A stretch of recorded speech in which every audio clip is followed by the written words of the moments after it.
السلام عليكم ورحمة الله وبركاته. الحمد لله رب العالمين والعاقبة للمتقين والصلاة والسلام على رسوله الكريم أما بعد. قال الله تعالى في القرآن الكريم: يرفع الله الذين آمنوا منكم والذين آمنوا أوتوا العلم درجات. صدق الله العظيم. সর্বপ্রথম শুকরিয়া জ্ঞাপন করি সেই সর্বশক্তিমান মহান বলিয়ান আল্লাহ তাআলা দরবারে। আর সকলে একসঙ্গে বলি আলহামদুলিল্লাহ। তারপর করে জানাই যে নবীকে সৃষ্টি না করলে আমি আপনি পাহাড় পর্বত এই 18,000 মুসলমানের মধ্যে কিছু সৃষ্টি হতো না। সেই নবী সাল্লাল্লাহু আলাইহি ওয়াসাল্লামের শানে সকলে পড়ি সাল্লাল্লাহু আলাইহি ওয়াসাল্লাম। আজ এই আলোকোজ্জ্বল অনুষ্ঠানের প্রধান সভাপতি সাহেব এবং আমার সম্মুখে বসে থাকা আমার সম্মানীয় শিক্ষক এবং আমার সামনে উপবিষ্ট আমার সকল ক্লাসের ছোট বড় সাথী ভাইদেরকে আমার পক্ষ থেকে হার্দিক অভিনন্দন ও শুভেচ্ছা জানাই। তো বন্ধুগণ, আজ আমি আমার বক্তব্যের বিষয়বস্তু হিসেবে নির্বাচন করেছি ইলমের গুরুত্ব বা ইলমের ফজিলত। তো আল্লাহ তাআলা কোরআন পাকের মধ্যে ইরশাদ করেন: ইয়ারফাউল্লাহু আল্লাযীনা আমানু মিনকুম ওয়াল্লাযীনা উতুল ইলমা দারাজাত। অর্থাৎ তোমাদের মধ্যে থেকে যারা ঈমান এনেছে এবং যাদেরকে জ্ঞান দান করা হয়েছে আল্লাহ তাআলা তাদেরকে উচ্চ মর্যাদা দান করবেন। এমনকি আরেকটি আয়াতে আল্লাহ তাআলা বলেছেন: কুল হাল ইয়াসতাবিল লাযীনা ইয়া'লামুনা ওয়াল লাযীনা লা ইয়া'লামুন। অর্থাৎ হে নবী, আপনি বলে দিন যারা জ্ঞান অর্জন করেছে এবং যারা জ্ঞান অর্জন করেনি তারা কি সকলে সমান? রাসূলুল্লাহ সাল্লাল্লাহু আলাইহি ওয়াসাল্লাম এক হাদিস পাকের মধ্যে বলে: তালাবুল ইলমি ফারিদাতুন আলা কুল্লি মুসলিমিন ওয়াল মুসলিমাত। অর্থাৎ প্রত্যেক মুসলমান ধর্মের জন্য ইলম শিক্ষা করা ফরজ, সে হোক পুরুষ অথবা মহিলা। ফরজ ত্যাগ করা হলো কবিরা গুনাহ। তো এই ক্ষেত্রে কিছু কথা বলতে হয় আল্লাহ তাআলা তার বান্দাদের উপরে যে কাজ ফরজ করেছে তার নিয়ম কানুন শিক্ষা করা ফরজ, এবং যেটা মুস্তাহাব করেছে তার নিয়ম কানুন শিক্ষা করা মুস্তাহাব। অর্থাৎ আল্লাহ তাআলা আমাদের উপরে হজ, যাকাত, নামাজ, রোজা এগুলো ফরজ করেছে। অর্থাৎ এগুলো নিয়ম কানুন শিক্ষা করা ও জানা আমাদের মুস্তাহাব, ফরজ।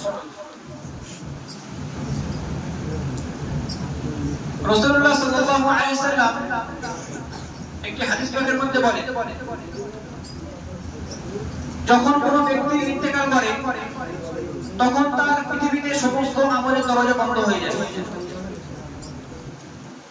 আমলের দরজা বন্ধ হওয়ার পরেও তিনটি কাজ তার মৃত্যুর আগ পর্যন্ত অর্থাৎ মৃত্যুর পরেও জারি হয়ে থাকে। নাম্বার 1, সাদাকাতুন জারিয়া, অর্থাৎ সদকা জারিয়া, এমন নেক কাজ করা যার দ্বারা মানুষ উপকৃত হবে। যেমন পুকুর খনন করা, টিউবওয়েল কল বসানো, মানুষকে সাহায্য করা, মাদ্রাসা প্রতিষ্ঠা করা, মসজিদ প্রতিষ্ঠা করা, অর্থাৎ এই সমস্ত নেকের কাজ করা। 2 নাম্বার, এমন ইলম শিক্ষা করা যার দ্বারা মানুষ উপকৃত হবে। 3 নাম্বার, এমন নেক সন্তান জন্ম দেওয়া, অর্থাৎ পিতামাতার অবর্তমানে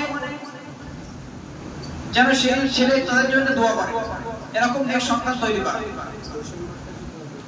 রাসূলুল্লাহ সাল্লাল্লাহু আলাইহি ওয়াসাল্লাম আরেক হাদিস পাকের মধ্যে বলে, যখন কোন ব্যক্তি ইলমে দ্বীন শিক্ষা অর্জনের জন্য কোনো পথ অতিক্রম করবে তো আল্লাহ তাআলা তার জন্য সে পথটি বেহেশতের মধ্যে অগ্রগামী করবে।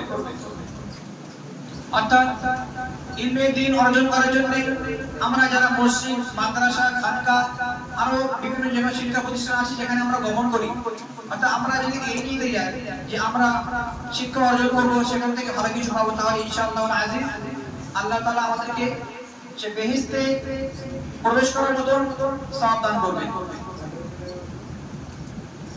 একজন তলাবুল ইলমের প্রতি ফারিস্তার কত না মহব্বত থাকে। বলছেন যে তালিবে ইলমের প্রতি একজন ফারিস্তা এতই মহব্বত করেন, এতই ভক্তি করেন, যখন তলাবুল ইলমরা যখন থাকে মাদ্রাসায়, তখন তাদের জন্য কিংবা যখন তারা ইলম হাসিল করার জন্য কোনো জায়গায় বাইরে হয়, তো ফারিস্তারা তাদের জন্য তাদের হাত অর্থাৎ তাদের বাজু ডানা বিছিয়ে দেয়। একজন খাঁটি আলেমের এতই মর্যাদা যে সেই আলেমের জন্য এই আসমানের সমস্ত জমিনের সমস্ত মানুষকে তারা দোয়া করে। এমনকি এরকম পাওয়া গেছে যে সমুদ্রের মাছও পানির মধ্যে থেকে তাদের জন্য দোয়া করে। একজন আলিম এবং একজন আবিদ তাদের মধ্যে এতটাই পার্থক্য, একজন আলিমকে একজন পূর্ণিমার চাঁদের ন্যায় তুলনা করা হয়েছে, আর একজন আবিদ অর্থাৎ যে ইবাদতকারী তাকে তুলনা করা হয়েছে তারকার ন্যায় অর্থাৎ তারার ন্যায়। নবীগণ হলেন অর্থাৎ আলেমগণ হলেন নবীদের ওয়ারিস। নবীগণ যখন বিরাজ ছিলেন টাকা পয়সা ধন দৌলত জায়গা জমি কিছুই তারা রেখে যাননি, তারা রেখে দিয়েছেন ইলম। অর্থাৎ যে ব্যক্তি ইলমে দ্বীন হাসিল করলো সেই ব্যক্তি হলো মহান ব্যক্তি। অর্থাৎ এই পৃথিবীতে সমস্ত মানুষের কাছে যতই বড় ধনসম্পদ থাকুক না কেন,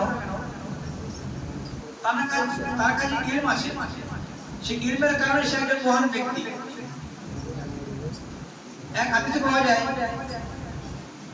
হযরত আব্দুল্লাহ বিন আব্বাস রাদিয়াল্লাহু তাআলা আনহু তিনি বলেন যে রাতে 1 ঘন্টা ইলমে দ্বীন চর্চা করা অর্থাৎ সারা রাত ধরে ইবাদত করা থেকে উত্তম। তো বন্ধুগণ, আমাদেরকে অর্থাৎ আমরা যারা আমাদের আখলাক ভালো গঠন করতে চাই, তারা সকলেই ভালো ভালো বই পুস্তক পড়তে হবে, সেই বই পড়ে সেই অনুযায়ী আমল করতে হবে, তাহলে ইনশাআল্লাহ আজিজ আল্লাহ তাআলা আমাদের মধ্যে ভালাই দান করবেন। তো আমি যা কিছু বলেছি আপনারা যা কিছু শুনলেন, আল্লাহ তাআলা শোনার থেকে বলার থেকে বেশি বেশি আমল করার তৌফিক দান করুন। এই বলে আমি আমার সংক্ষিপ্ত বক্তব্য এখানে শেষ করছি। ওয়া আখিরু দাওয়ানা আলহামদুলিল্লাহি রাব্বিল আলামিন। আসসালামু আলাইকুম ওয়া রাহমাতুল্লাহি ওয়া বারাকাতুহু।